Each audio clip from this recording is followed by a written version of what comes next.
The aerospace manufacturing industry is one of the largest employers in the North Texas region, anchored by Bell Helicopter, Lockheed Martin Aeronautics, and Vought Aircraft Industries. It includes 1,300 aviation-related businesses and thousands of jobs that pay over $5 billion a year in wages. These are high-tech, high-paying jobs in manufacturing and engineering. In this work environment, math is used every day, in many ways. And at the end of the day, employees go home knowing that they contributed to the innovation of aviation. Let's meet the people that work in aerospace manufacturing today. In high school, I loved math.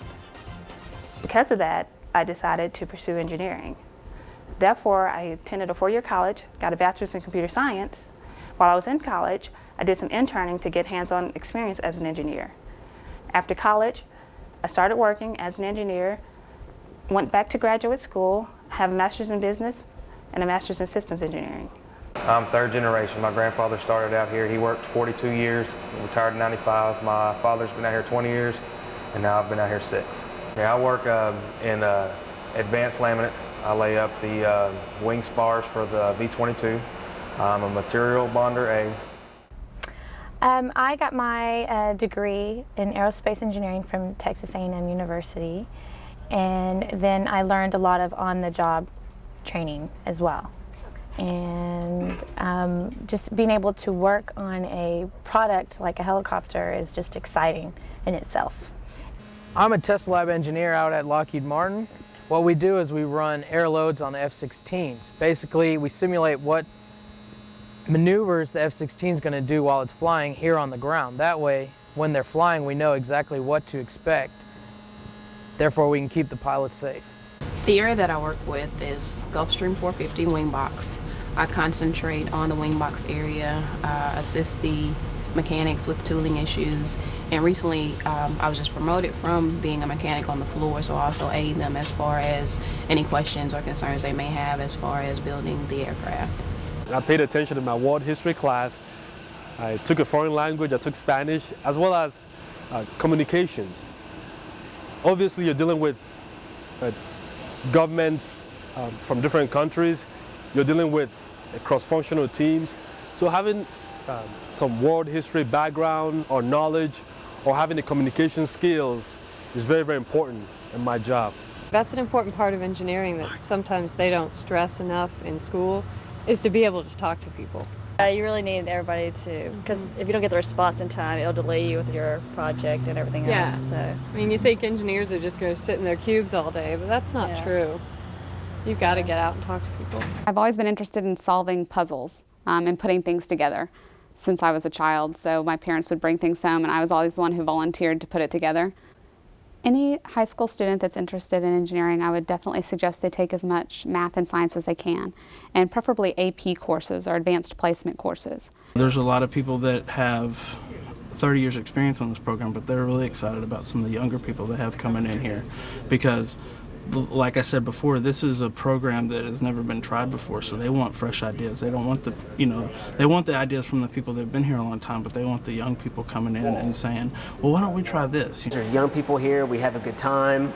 This is not a place to come in here and to the grindstone, math all day, code all day, math all day. This is, we have fun at what we do. We all sit together and do our work together, and we cut up like anyone else does. We're not sticks in the mud or anything. We have a good time at work. Sound like interesting jobs? You could be a member of the team. But what does it take to be a material bonder or a systems engineer? Bell Helicopter is entering into a very exciting period of its existence. We are just now crossing over $2 billion in sales. We need qualified engineers for the next 10 years and beyond. What we need young people to do, kids that are talented in science and math, is to start early. Start looking from their junior high days on into the future to look at aerospace. Vought Aircraft Industries is one of the largest aerospace manufacturers in the world. We produce large pieces of aircraft structure, like fuselages for the 747. So the jobs that we're going to have are really broken down into two different sections. One are the production and maintenance side of the house, and the other are the professional side of the house. Production employees would start usually as an entry level around $10.70 an hour, but would be able to move up to $25 an hour over time. We have the best aircraft experts designing, building, and selling fighter jets. We're also home of the largest aerospace contract ever awarded, and that's a $200 billion project. Making a 40,000-pound machine hover may seem like magic, but it's really just math and science. We need smart people who can creatively solve problems. The future is here, and you can be a part of it. How can you prepare for a career where the sky's the limit? Let's take a look at how students in Arlington, Texas are fast-tracking their careers by participating in Project Lead the Way.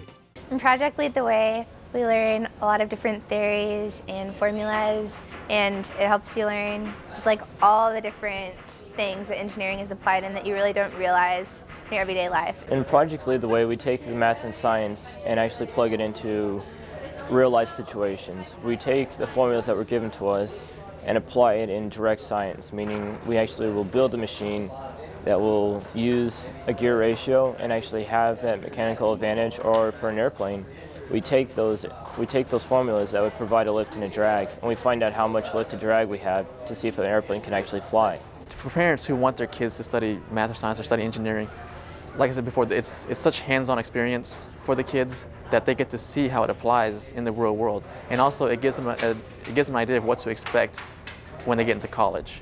If you're starting out in a Project Lead the Way course, be ready to think and use your brain, and parts of it that, there's that critical thinking that a lot of teachers have been pushing lately, and here we try and get them into the concepts, and then we get the hands-on stuff, and then we go back over and, okay, why did your project work? Okay, now that you are ready to take off, here are some things you can do now to prepare for a career in aerospace manufacturing. Ask your school counselor about taking more courses in math and science. Attend a summer camp to learn about engineering. Find out about advanced placement, dual credit, and tech prep. Or check out the following website. So, what are you waiting for? Great careers are taking off in the aerospace manufacturing industry. Sky's the limit.